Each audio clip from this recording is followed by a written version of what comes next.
Hei, mitt navn Kenneth. Velkommen tilbake til Fantasy-tid. I denne videoen skal vi se litt på de spillerne som har byttet mest inn og ut i forkant av runde 4. Som alltid så preges noen av disse byttene litt av resultatene fra foregående runde, og det gjør det også denne gangen. Jeg kommer som sagt til å snakke litt om de spillerne som har byttet mest inn og ut, men jeg kommer også til å ta opp en liten joker helt på slutten av videoen, så følg med for det. Igjen så minner jeg bare om at hvis du ikke følger kanalen fra før, så kan du trykke på den abonner-knappen, så kan du følge med på fremtidige videoer på kanalen. Og uansett om du følger kanalen fra før eller ikke, vær så snill, gi en tommel opp til videoen, så hjelper det enda flere med å oppdage kanalen. Da skal jeg sette i gang. Den første spilleren vi skal se på, det spilleren som har byttet inn fjerde mest til nå i forkant av runde 4. Det Viking sin Henrik Falkner, og som jeg sa, veldig ofte så preges disse byttevideoene av hvordan lagene har prestert i foregående runde, og Falkner, han leverer 2 skåringer fra sin midtstopperplass mot HamKam på bortebane. Det blir også et selvmål der. Det gjør at han lander på 1 bonuspoeng i stedet for de 3 han antageligvis hadde fått, i hvert fall 2, litt avhengig av tripitch der. Men han ender da totalt sett på 12 poeng, som en strålende score, og også nå den vikingforsvareren som har skåret flest poeng i sesongen, 2 poeng foran Heggheim, som har vært et mer populært valg til nå.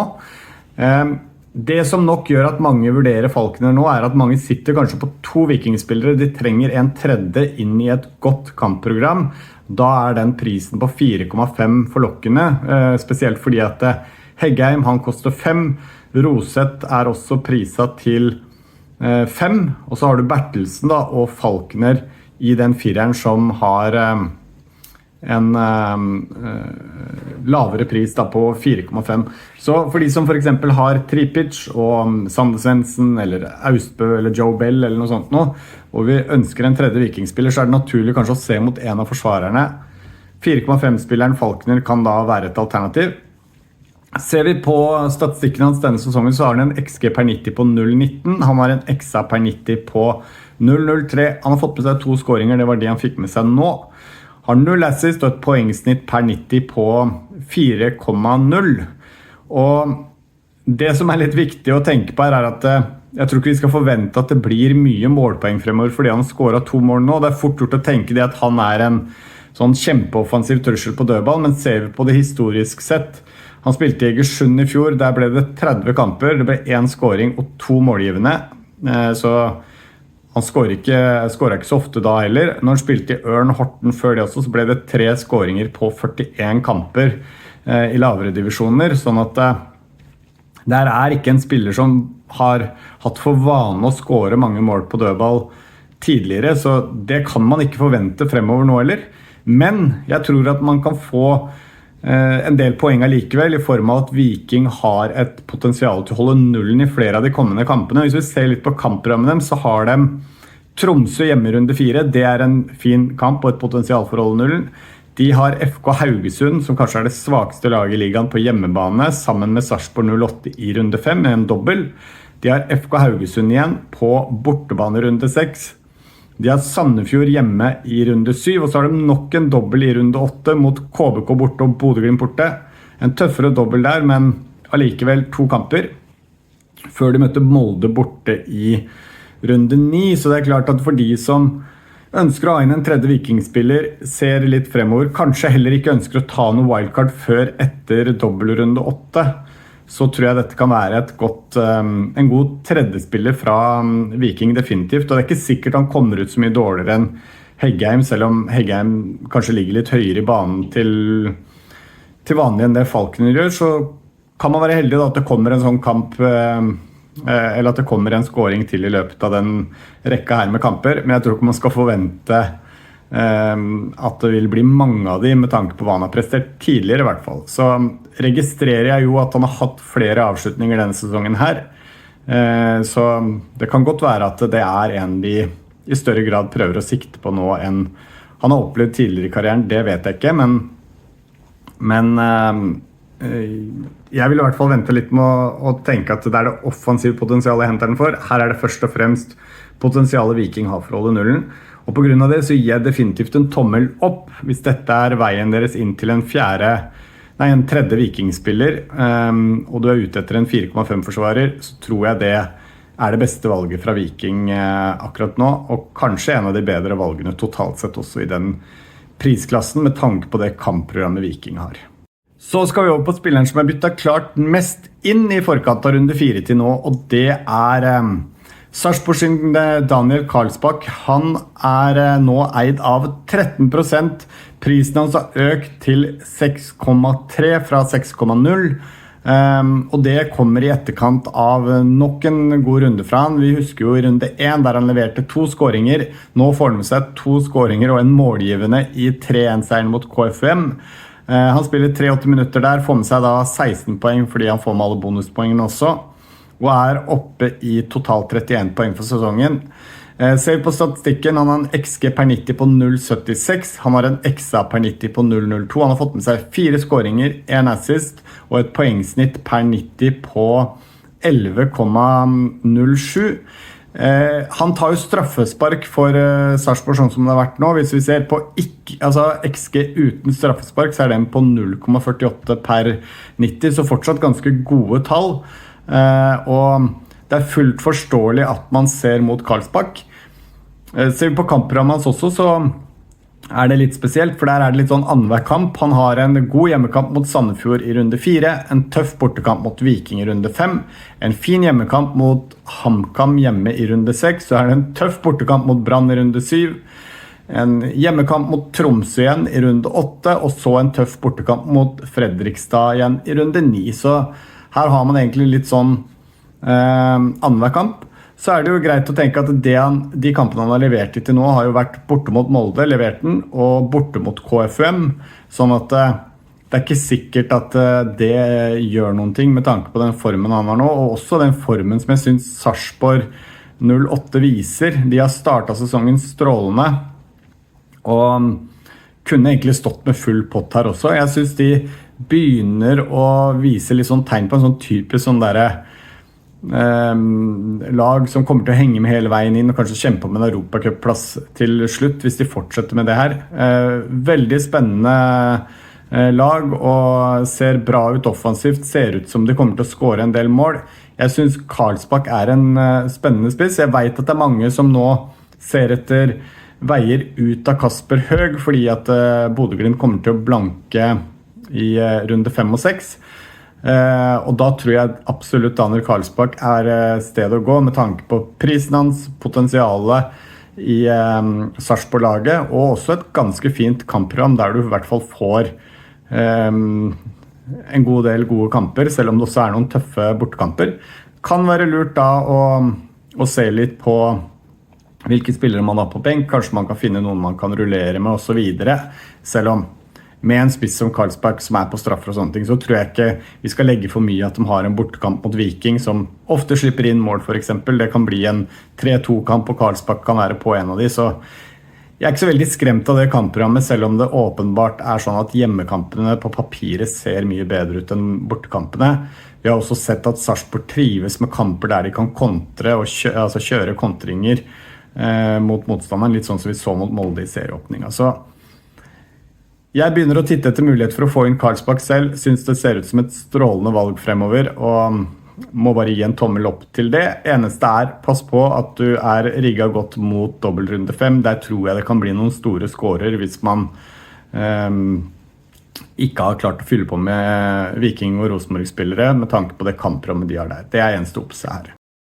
Så skal vi over på en av spillerne som byttet ut mest i forkant av runden, og jeg var inne på han i sted, det byttet ut tredje mest til nå, det Bodø/Glimt sin Kasper Høeg. Det var mange som var skuffet nå i helgen når han startet på benken. Han var vel kanskje den mest spilte kapteinen i runden, og mange hadde forventninger om at han skulle levere borte mot Molde, et svagt Molde til nå i år, men det ender med 26 minutter inn fra benken, 1 poeng, og mange som var skuffet over det.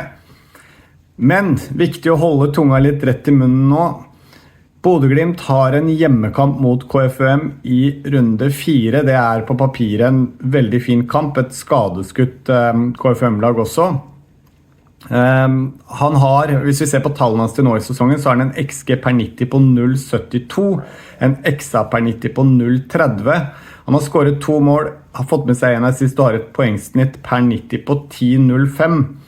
Jeg ser absolutt hvorfor man skal ta ut Kasper Høeg. Man har ikke råd til å sitte på han i disse 2 blanke rundene i runde 5 og 6, spesielt fordi at for de som sitter på han, så er dette en veldig enkel vei inn i en av disse dyre Rosenborg-spillerne, for eksempel, eller andre man eventuelt skulle trenge.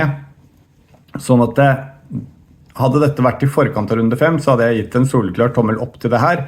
Men med tanke på at de har KFUM hjemme i runde 4, så ville jeg nok om mulig ha holdt igjen det byttet en runde, fordi han startet på benken, og det fungerte ikke spesielt godt for Glimt da, som endte opp med å spille 2-2 mot Molde. Riktig nok etter at Kasper Høeg kom på banen at den kampen snudde helt, men allikevel så tror jeg nok Kjetil Knudsen, som ofte er opptatt av kontinuitet i laget sitt, ønsker å ha det beste laget på papiret i den kampen der. Og de har ikke råd til å havne alt for langt bak et lag som Rosenborg heller den sesongen her, tror jeg. Sånn at jeg forventer at Kasper Høeg starter den neste kampen. Han spiller mellom 70 og 80 minutter, sånn som vi er vant til, og det kommer til å ende med scoring der. Jeg vil nesten, det er jo en av de beste kapteinsalternativene i runde 4, uten tvil, for de som sitter på den.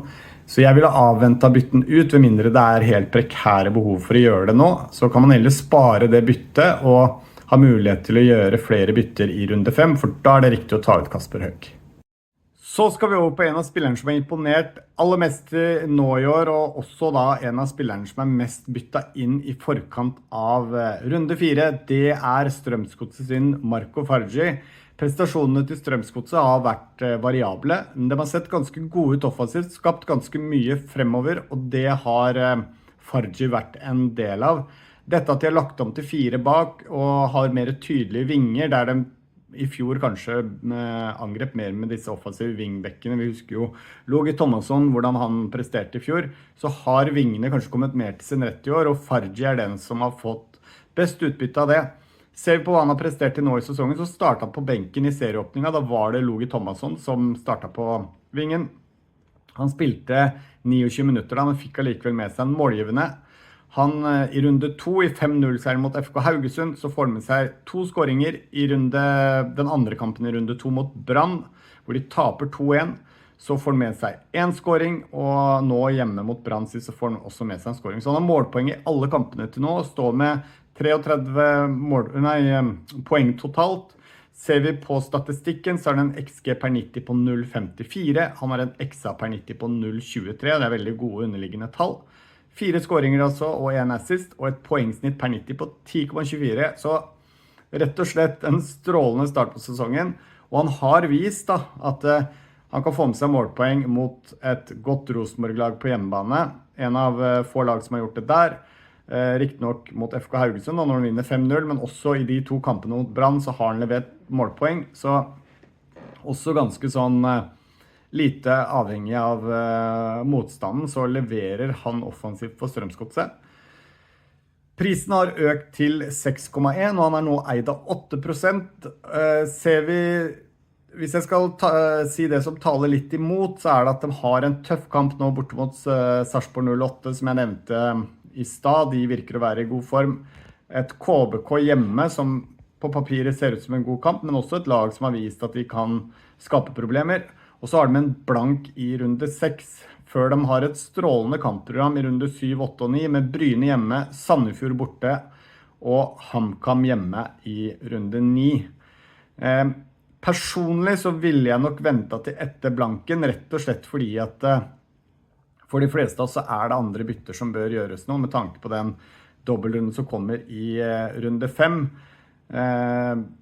Spørsmålet er liksom, er Fargi i kamp mot Sarpsborg 08 borte, og KBK hjemme mer verdt enn en Rosenborg-spiller eller Viking-spiller med 3 kamper i samme tidsrom? Og så er det klart at hvis man allerede har en plan for å komme til de spillerne, eller man er der allerede, så ser jeg absolutt på Fargi som et veldig godt bytte, og jeg tror definitivt det en spiller veldig mange av oss vil på fra og med runde 7 etter blanken deres i runde 6. Fordi den rekka som kommer da i runde 7, 8 og 9 rett og slett helt fantastisk, og hvis han fortsetter å levere som han har gjort til nå, så det en spiller vi må ha, da vil jeg tro. Og så det selvfølgelig da en mulighet for å hive seg på den litt tidligere, men da det viktig å være oppmerksom på det. Man ender kanskje opp med å måtte ta en hit for å få på disse Rosenborg eller Vikingspilleren, hvis man ser på de som essensielle, sånn som jeg egentlig gjør i runde 5. Og man må være forberedt på å ha den på benken i runde 6, sånn at man har andre spillere man kan sette inn da. Hvis man har det på plass, så absolutt, jeg tror definitivt han kan fortsette å levere. Han har vist det til nå, med målpoeng i hver runde, og jeg tror det blir flere poeng på Fargi fremover, så ja. Men veldig avhengig av ditt eget lag selvfølgelig. For min del blir det ikke aktuelt før etter runde 6.